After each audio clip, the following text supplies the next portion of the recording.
Монгол улсын хэмжээнд элэгний B, C вирусын эмчилгээний стандарт бүрэн хэмжээгээр ороод ирсэн.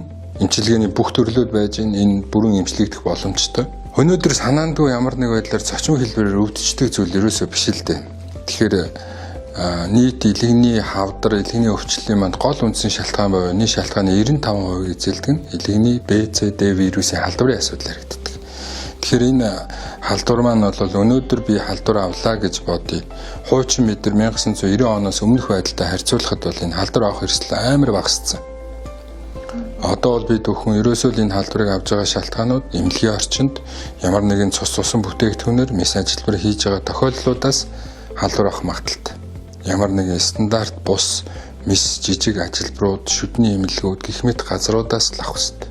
БЦ вирусыг болоод хотоодон дээр мөн адилхан одоо H. pylori хэмээх тэр вирусын халдварыг устгах чадвартай ариутгал хийгдэх төвүүдээр үйлчлүүлэх ёстой гэдэг асуудал яригдаж байна. За ингээд вирусын халдвар өнөөдөр авчлаа.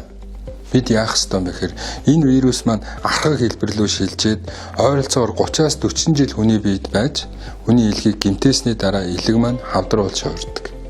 Тэгэхээр өнөөдөр халдвар авсан хүн болвол шууд хавдартай болно. Илэгний эцсийн онш болох илэгний хатуурлын хүнд хэлбэр шууд болно гэсэн утга байхгүй. Тэгэхээр ард иргэд БЦ вирус, D вирус байна уу гэдгийг үзүүлэх хэрэгтэй. Байхгүй бол B вирусын вакцины аялах хэрэгтэй. Дахиж халдвар авахгүй тухай асуудал ярих хэрэгтэй.